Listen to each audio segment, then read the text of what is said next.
Bonjour à tous. Nous avons le plaisir de recevoir aujourd'hui Idriss Goossens, fondateur de PropTech Lab, ainsi que sa collègue Noémie, Head of Membership. PropTech Lab étant une plateforme qui offre un large réseau en favorisant l'innovation dans la construction et dans l'immobilier, il nous semblait totalement logique de vous inviter pour connaître votre vision du marché résidentiel belge actuel. Peut-être pour commencer, première question, en quoi consiste PropTech Lab ?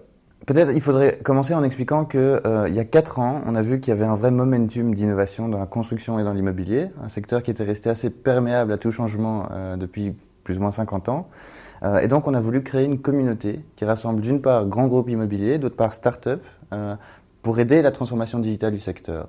Et donc ça a été lancé il y a 4 ans. Et aujourd'hui, PropTech Lab, qui est donc ce réseau, rassemble 175 sociétés membres et notre mission c'est d'aider la transformation digitale du secteur et on effectue cette mission en donnant accès à nos membres à du contenu exclusif, à des analyses exclusives, des événements exclusifs et à des services à valeur ajoutée exclusifs. Très bien. Quelles tendances observez-vous actuellement dans le marché immobilier résidentiel belge ? On identifie 4 tendances principales qui existaient avant le Covid-19 mais qui ont vraiment été accélérées par la pandémie. Le premier, c'est l'importance des services et des communautés. Donc on pense qu'aujourd'hui, livrer des mètres carrés bruts, nus, dans l'immobilier résidentiel, c'est plus suffisant. Il faut absolument donner accès à toute une série de services. Ça peut être des services de mobilité, de nourriture, de sécurité, d'énergie, peu importe. Et aussi un sentiment de communauté. Donc ça, c'est vraiment très important. Deuxième tendance d'innovation, on pense que c'est l'importance de l'expérience client. Donc aujourd'hui, la concurrence ne va plus se jouer sur la qualité du projet, la géolocalisation du projet ou le prix du projet, mais sur la qualité de l'expérience client. Et donc ça a commencé déjà dans la télécommunication, peut-être dans le secteur des assurances, dans les voitures, et ça arrive aujourd'hui dans l'immobilier résidentiel. Donc il faut absolument procurer une bonne, excellente expérience client. Troisième tendance, c'est la mutualisation des mètres carrés. Et donc Kevin Cardona, le Chief Innovation Officer de BNP Paribas Real Estate, explique que selon lui, il n'y a plus de classe d'actifs. Il n'y a que des mètres carrés qui doivent avoir différentes utilisations en fonction des besoins du end-user à un moment donné. Donc le matin, ça peut être une salle de brunch, ensuite ça devient un espace de coworking, ensuite ça devient une salle pour manger avec tout le monde, puis ensuite ça devient une salle pour peut-être faire couper les cheveux, etc., etc.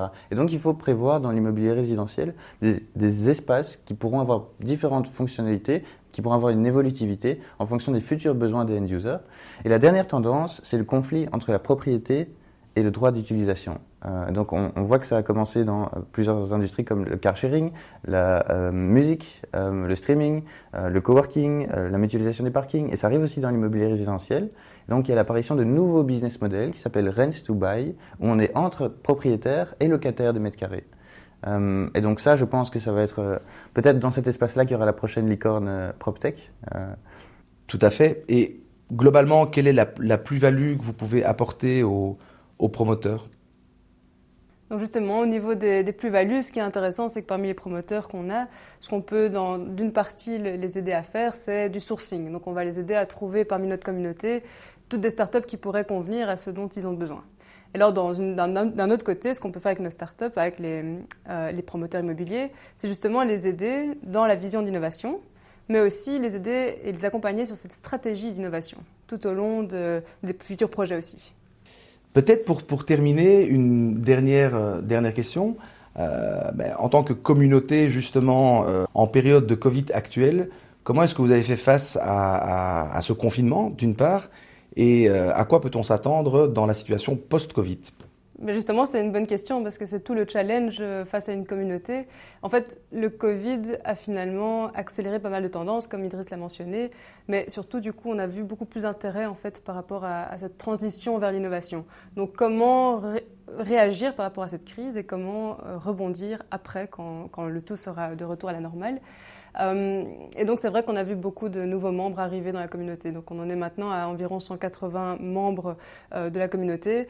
Et c'est toutes des nouvelles sociétés qui ont pris conscience pendant cette crise de tous les besoins qui leur manquaient en interne. Donc maintenant, ils viennent vers nous en demandant, voilà, j'aimerais bien m'intéresser à cette innovation ou aller plus loin dans la procédure d'innovation. Et donc, j'aimerais bien être mis en contact avec les startups, etc. Mais surtout, avoir accès à la connaissance du marché. Et donc, Comment on le fait? C'est qu'évidemment, en tant que communauté, on organise beaucoup d'événements pour rassembler les personnes.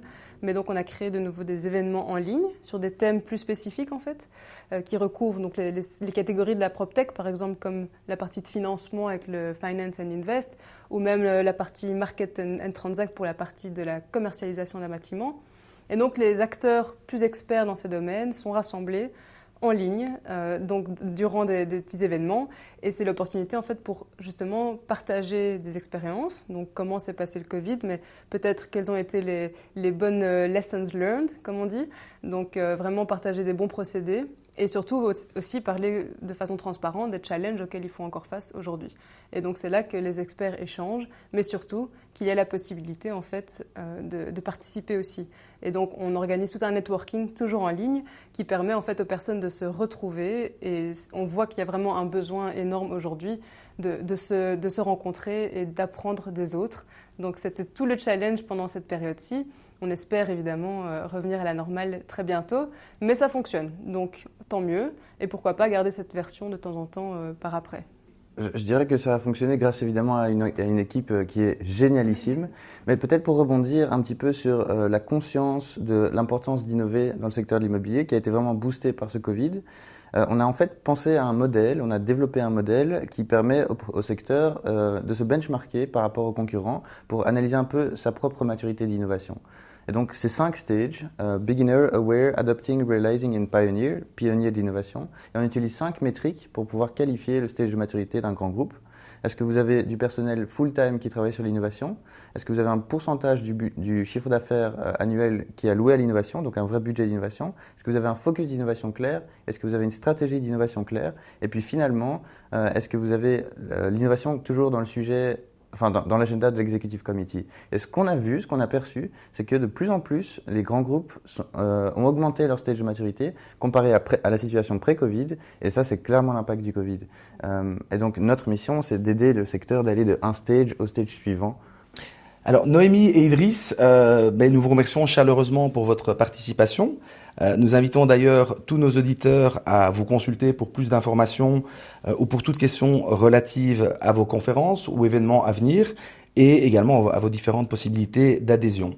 Nous invitons tous nos auditeurs à consulter les différentes capsules vidéo sur le marché résidentiel belge et luxembourgeois sur notre site internet eurocaution-benelux.eu et nous vous donnons rendez-vous à très vite pour d'autres vidéos.